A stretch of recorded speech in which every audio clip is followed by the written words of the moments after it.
hello student chapter 2 class 12 MCQ બોર્ડમાં આપણે પૂછાયેલો છે માર્ચ 2023 ની અંદર ક્વેશ્ચન આપેલો છે આ રીતે sin inverse 1 - x - 2 sin inverse x = π/2 તો x બરાબર ખાલી જગ્યા ચાર આપણને વિકલ્પ આપેલા છે એમાંથી એક વિકલ્પ છે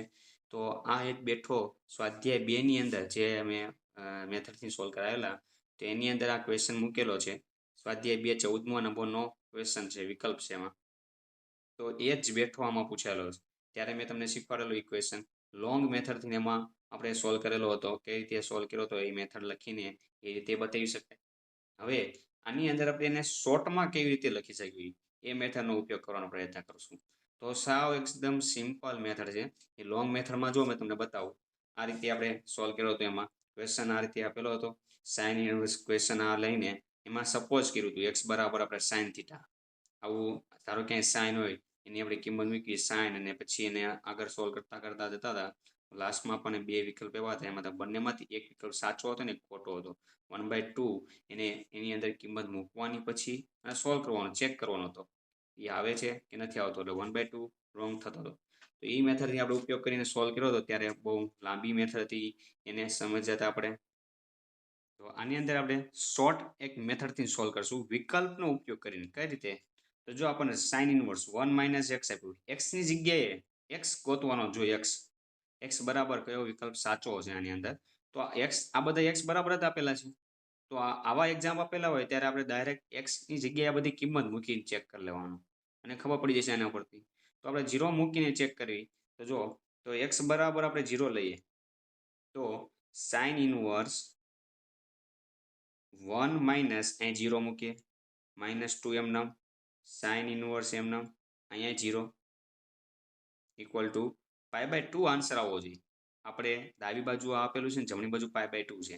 તો આપણી પાસે π/2 આન્સર આવવો જોઈએ જો π/2 થઈ જાય તો એ આપણો ફાઇનલ આન્સર છે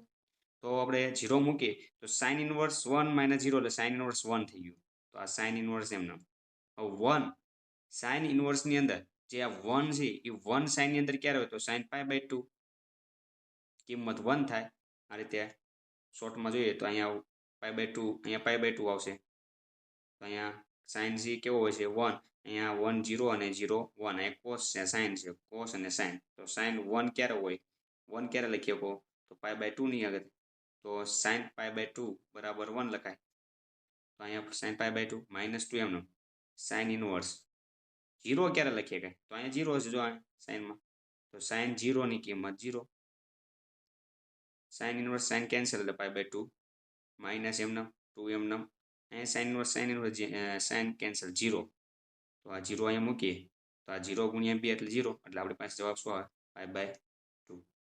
જો π/2 આવી જાય છે આપણી પાસે અહીંયા હવે એ જ રીતે તમે 1/2 મૂકશો પછી બીજા જો 1/2 જ છે બીજું કાંઈ છે જ નહીં તો 1/2 માં આપણે શક્ય નહીં બને શોધવું શક્ય નહીં બને π/2 બનશે જ નહીં તો આપણો આન્સર છે બી વિકલ્પ જે 0 મૂકશો એટલે તરત એનો આન્સર આવી જશે તો આવા વિકલ્પ હોય જો શોર્ટમાં બે સ્ટેપમાં એનો જવાબ આવી ગયો અને ઓલો એક્ઝામ્પલ આપણે ત્યારે જોયો હતો એ તો એક લોંગ મેથડથી કઈ રીતે લાંબી રીતે જ્યારે 2 માર્કની અંદર પૂછેલો એમાં વિકલ્પ આપેલા જ ન હોય ત્યારે 3 માર્કની અંદર તો વિકલ્પ આપેલા ન હોય આ ક્વેશ્ચન આપી લીધો હોય અને એક્સ ફાઇન કરવાનો કીધો હોય ત્યારે તમારી મેથડનો ઉપયોગ કરીને લખવો પડે 3 માર્કની અંદર પણ જે વિકલ્પની અંદર પૂછે તમારે જ્યારે એક્સ ફાઇન કરવાનું કીધું આ કિંમતની અંદર મૂકી દેવાનું સોલ્વ કરી દેવાનું થેન્ક યુ